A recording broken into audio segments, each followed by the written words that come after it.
Hello student. तो student देखिए ये क्वेश्चन नंबर 2 का सेकंड। तो क्वेश्चन नंबर 2 का जो फर्स्ट क्वेश्चन था वो हम प्रोवाइड करा चुके हैं। क्वेश्चन नंबर सेकंड आप देख लीजिए। तो इसमें देखिए आपको एक एक छाती की जांच करनी है। जो फंक्शन हमारा दिया है f = x² और ये परिभाषित है z से z पर। अब यहाँ पर आपको ये दिखाना है कि ये एकैकी है कि आच्छादी है कि नहीं है। तो एकैकी के लिए आप जानते हैं हम कोई दो एलिमेंट ले लेते हैं पहले वाले सेट से। तो हमने दो एलिमेंट मान लिया x1 x2 belongs to z। अब आप एकैकी की जो प्रॉपर्टी है f(x1 = f(x2) के लिए अप्लाई करते हैं। हमारा फंक्शन x² था तो x के स्थान पे x1 रखा गया है और x के स्थान पे x2 रखा गया है। सॉल्व किया गया तो देखिए वर्गमूल लेने पर प्लस माइनस x2 आएगा। और ये देखिए z से z पर परिभाषित है इसलिए प्लस भी आ सकता है और माइनस भी आ सकता है। अगर ये नेचुरल नंबर होता तो यहाँ माइनस नहीं आता और तब ये एकैकी हो जाता। लेकिन ये आपका z है इसलिए प्लस माइनस दोनों आ सकता है, इसलिए x1 = x2 नहीं है, इसलिए एकैकी आपका नहीं है। और आच्छादी के लिए आप जानते हैं हम ये चेक करते हैं कि y का कोई एलिमेंट छूटना नहीं चाहिए। तो फंक्शन को हम y में चेंज कर लेते हैं। फंक्शन हमारा f(x² था, यहाँ f(x) के स्थान पर y कर लिए x² और x बराबर वर्गमूल निकाल लिया गया तो √y आ गया।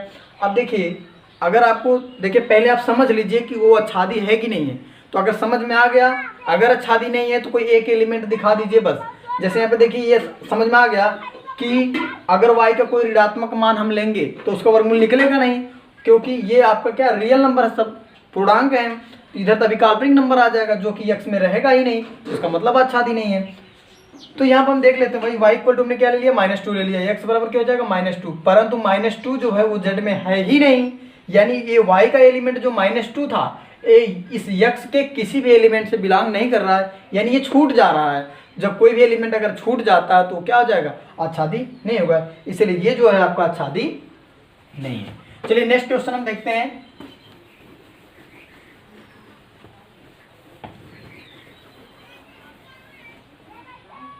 नेक्स्ट क्वेश्चन में है क्वेश्चन नंबर 3।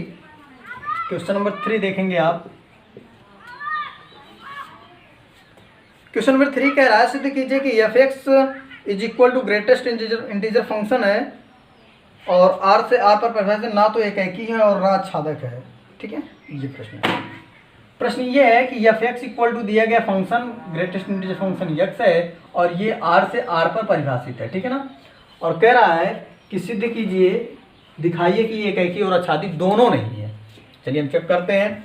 देखिए ग्रेटेस्ट इंटीजर फंक्शन पहली बार सुन रहे होंगे, अगर पहले सुने हैं तो अच्छी बात है, अगर पहली बार सुनो देख रहे हैं तो समझ जाए। इसके बारे में थोड़ा सा बता देते हैं। ये देखिए जो ग्रेटेस्ट इंटीजर फंक्शन, ये बड़ा ब्रैकेट नहीं है, इसको हम ग्रेटेस्ट इंटीजर फंक्शन, ठीक है ना, ग्रेटेस्ट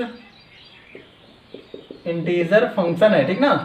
तो ग्रेटेस्ट इंटीजर फंक्शन महत्तम पूर्णांक फलन, नाम महत्तम है लेकिन काम इसका उल्टा थोड़ा सा होता है। उल्टा क्या है, जैसे इसके अंदर कोई भी अगर संख्या लिखी गई है तो यह या तो उस संख्या के बराबर पूर्णांक के मान को ग्रहण करता है या उससे छोटा, उससे बड़ा नहीं ग्रहण करता है। जैसे अगर इसके अंदर 3 है तो इसकी वैल्यू 3 आएगी, ठीक है ना। अगर इसकी वैल्यू 3.5 है तब भी इसकी वैल्यू 3 ही आएगी।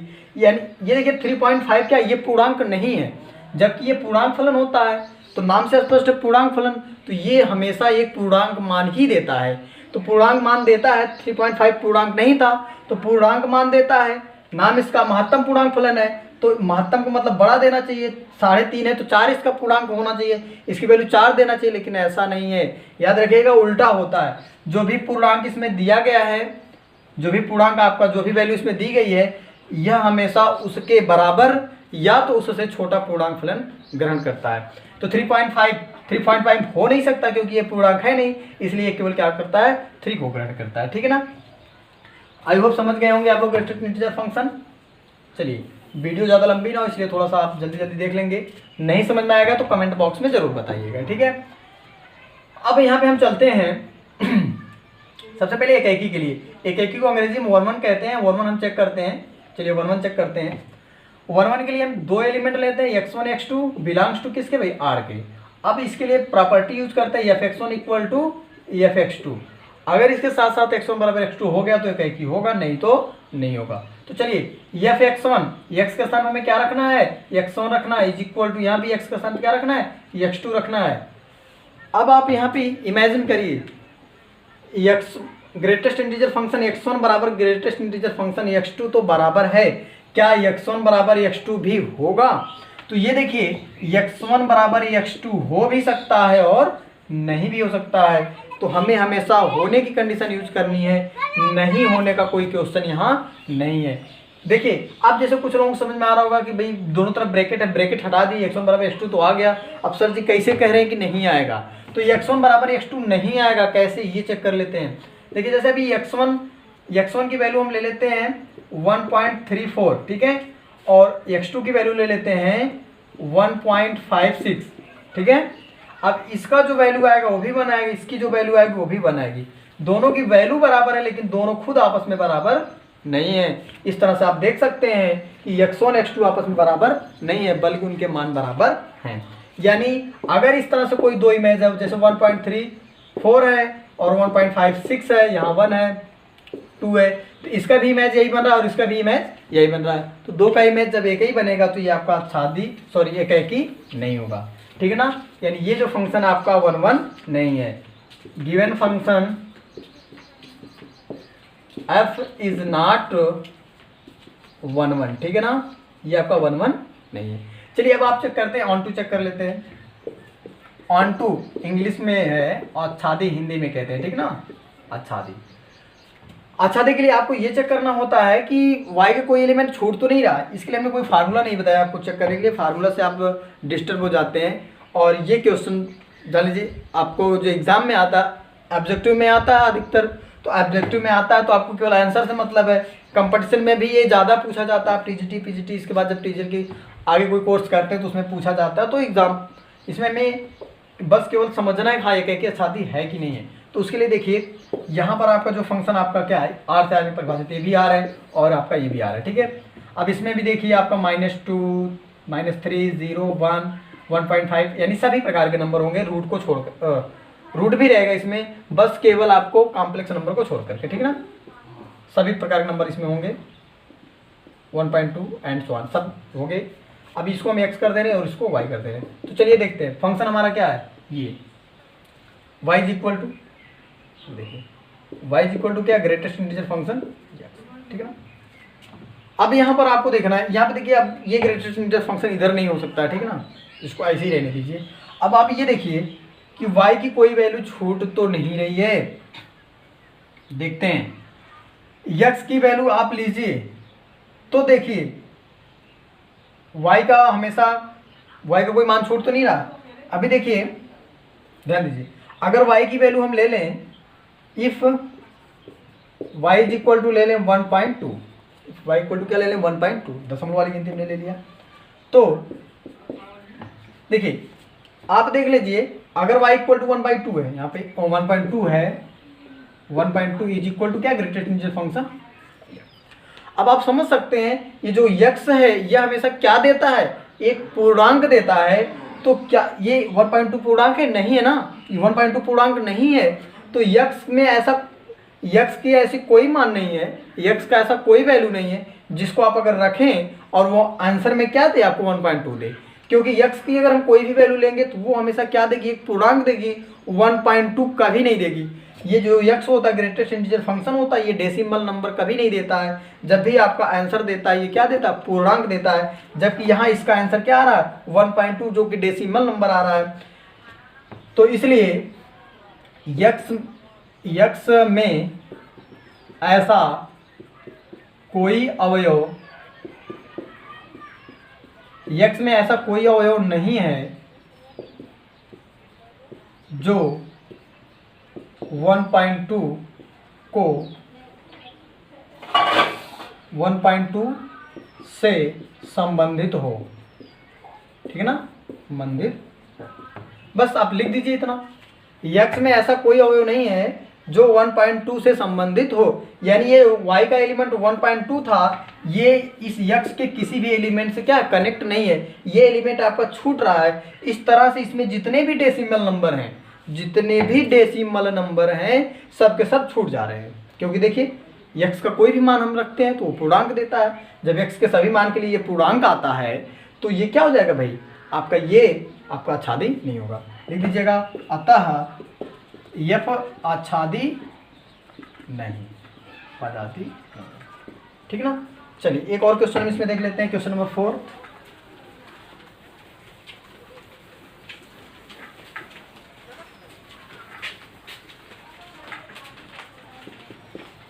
क्वेश्चन नंबर 4 चेक कर लेते हैं। चलिए क्वेश्चन नंबर 4 देखिए दिया है, सिद्ध कीजिए। यहाँ पे देखिए मॉड्यूलस फंक्शन है, ये मापांक फलन है, इस तरह से दिया गया है, आर से आर पर परिभाषित है, और ये भी कह रहा है ना तो एकाकी है ना तो आच्छादी है, ये भी यही चेक करना है। परिभाषित कहाँ से, आर से आर पर ही है। ठीक है ना। चलिए चेक कर लेते हैं। 1 के लिए देखते हैं पहले। 1 के लिए आप क्या करेंगे, 1 के लिए आप देखते हैं कोई दो एलिमेंट ले लेते हैं, x1 and x2 belongs to are कर लेते हैं। अब देखते हैं f(x1) इक्वल टू क्या हो जाएगा, f(x2) हो जाएगा। अब f(x1) x2 के लिए आप यहाँ पे देखिए mod of x1 equal to mod of x2, ये वैल्यू तो बराबर आएगी, लेकिन क्या x1 बराबर x2 होगा, तो देखिए but x1 is not equal to x2 के, x1 जो है x2 के बराबर नहीं होगा। क्यों नहीं होगा, आप कहेंगे दोनों तरफ माड हटा देंगे बराबर आ जाएगा, लेकिन नहीं, क्योंकि अभी अगर हम x1 का मान -2 ले लें और x2 का मान +2 ले लें, तो देखिए -2 is equal to +2 is equal to 2 आ जाएगा, लेकिन ये -2 2 के बराबर नहीं है। इसका मतलब ये वैल्यू बराबर आ सकती है, लेकिन ये x1 और x2 आपस में बराबर नहीं होंगे। ठीक है ना। लीजिए but x1 is not equal to x2, hence f is not 1 1। ठीक है ना, ये हो गया। अब आप आंटू चेक कर लीजिए, यानी आच्छादक। ठीक है, आच्छादक के लिए आप ये देखिए हम बता देते हैं आपको इस तरह से और यहाँ पे RY है आपका, सभी नंबर हैं इसमें -2 -1 0 2 1.5, ऐसे डेसिमल नंबर भी हैं इसमें 1 0 5 1.3 एंड सो ऑन, सब है इसमें। ठीक है ना, ऐसे है। अब देखिए आपको ये दिखाना है f(x) इक्वल टू इतना है, यानी f(x) इक्वल टू आपका मॉड ऑफ x, या इसी को आप लिख सकते हो y is equal to mod of, यहाँ भी मॉड को आप ट्रांसफर मत करिएगा, ऐसे रहने दीजिएगा। अब देखिए, अब आप यहाँ पे सोच सकते हैं क्या y का कोई मान छूटेगा। अरे भाई स्पष्ट है कि अगर x का मान हम प्लस में रखेंगे तब भी y का मान किस में आएगा, प्लस में आएगा। अगर x का मान माइनस लेते तब भी y का मान क्या आएगा, प्लस आएगा, क्योंकि यह मॉड लगा है। लेकिन जब y का मान हमेशा प्लस में आ रहा है, प्लस में आ रहा है, तो ये माइनस वाले कहाँ जाएंगे, माइनस वाले कहाँ जाएंगे भाई, इसका मतलब माइनस वाले तो छूट जा रहे हैं। अगर y के माइनस वाले सभी नंबर छूट जा रहे हैं तो स्पष्ट हो गया कि ये आच्छादी नहीं है, क्योंकि देखिए 1 1 नहीं है, और यहाँ पे चेक हो गया आच्छादी नहीं है। अब यहाँ देख लीजिएगा for all x belongs to r, ठीक है, for all x belongs to r, यानी x के सभी मान के लिए x के सभी मान के लिए y धनात्मक संख्या प्राप्त होती है। ठीक है ना।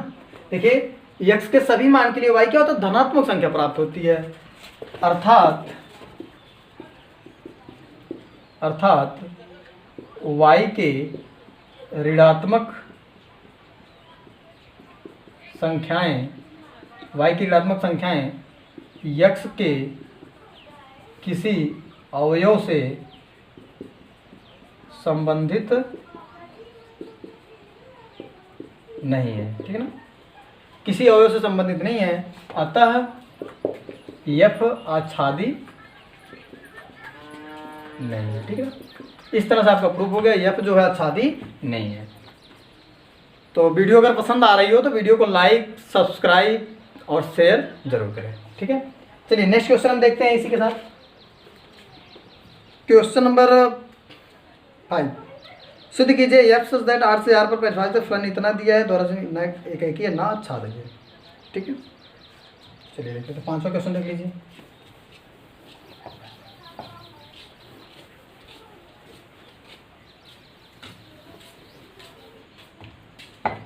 क्वेश्चन नंबर 5, फलन आपका दिया है f r से r पे परिभाषित है ये। ठीक है, और फंक्शन जो दिया गया है f(x) इक्वल टू दिया गया है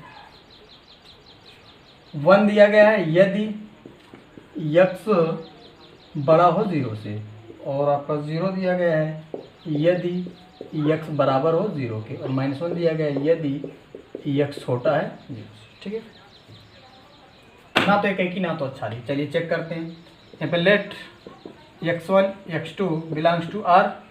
अब आप यहाँ पे f(x1) इक्वल टू लिखेंगे किसके भाई, f(x2) के। अब यहाँ पर आप देख लीजिए, थोड़ा सा यहाँ पे आपको ये x1 x2 समझ के लेना पड़ेगा, क्योंकि यहाँ पे देखिए x से बड़ी अगर कोई भी संख्या, अगर 0 से बड़ी कोई संख्या लेते हैं तो उसकी वैल्यू हमेशा क्या आएगी, 1 आएगी।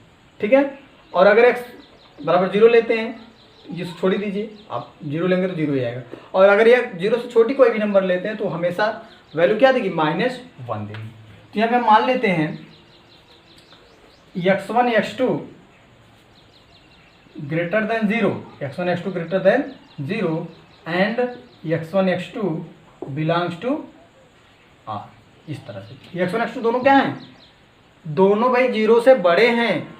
तो f(x1) बराबर f(x2), तो देखिए अगर 0 से बड़े हैं x1 x2, ठीक है, तो f(x1) का मान क्या आएगा, 1 ही आएगा, और f(x2) का मान क्या आएगा, 1 ही आएगा। क्योंकि 0 से बड़ी कोई भी संख्या लेंगे आप तो हमेशा वैल्यू क्या आएगी, 1 आएगी। लेकिन क्या x1 बराबर x2 होगा, बट यहाँ पे देखिए but x1 is not equal to x2 होगा। क्योंकि अभी हम x1 की वैल्यू ले लें, x1 की वैल्यू जैसे ऐसे ले लें, x1 इज इक्वल टू मान लीजिए 3 ले लें, और x2 इक्वल टू मान लीजिए 4 ले लें। दोनों क्या 0 से बड़े हैं, दोनों क्या 0 से बड़े हैं, ये भी बड़ा है और ये भी बड़ा है, ये भी 0 से बड़ा है। ठीक है, x1 बराबर 3 जो 0 से बड़ा है, x2 बराबर 4 जो कि 0 से बड़ा है। अब देखिए अगर f हम 3 लेते हैं और f 4 लेते हैं तो दोनों की वैल्यू क्या आएगी, x का मान 3 से बड़ा इसलिए इसकी वैल्यू 1 आएगी, x का मान 0 से बड़ा इसलिए इसकी वैल्यू 1 आएगी, ये भी 0 से बड़ा इसलिए इसकी वैल्यू 1 आएगी। लेकिन जबकि x1 और x2 आपस में बराबर नहीं है, 3 और 4 आपस में बराबर नहीं है, इसलिए ये आपका क्या होगा, एक ही नहीं होगा। ठीक ना, एक ही नहीं होगा। आच्छादी के लिए चेक कर लीजिए। आच्छादी के लिए देखिए आप यहाँ पे r आपका x कर लीजिए, यहाँ पे r आपका y मान लीजिए। यहाँ पे देखिए -2 -3 0 1 1.5 ऐसे डेसिमल नंबर भी आएंगे, 1 0 1 2 1.3 एंड सो ऑन। ठीक है, इनफाइनाइट तक। अब यहाँ पे देखिए आपको ये शो करना कि y का कोई एलिमेंट छूटे ना। तो यहाँ पे देख लीजिए फंक्शन आपका क्या है, ये है, यानी y इज इक्वल टू इतना है, y इज इक्वल टू आपका यही है, y इज इक्वल टू 1 आएगा जब x बड़ा होगा 0 से, 0 आएगा जब x बराबर होगा 0 के, -1 आएगा जब x लेस देन होगा 0 के। तो देखिए y का देख रहे हैं ना, y हमेशा एक कितने मान देती है, 3 मान देती है। y की जो वैल्यू आती है y बराबर या तो 1 आता है, y बराबर या तो 0 आता है, y बराबर या तो -1 आता है। देख रहे हैं ना, x का 0 से बड़ा कोई भी मान लेंगे तो 1 आ रहा है, 0 लेते हैं तो 0 आता है, और y बराबर -1 आता है जब x से कोई भी मान हम छोटा लेते हैं।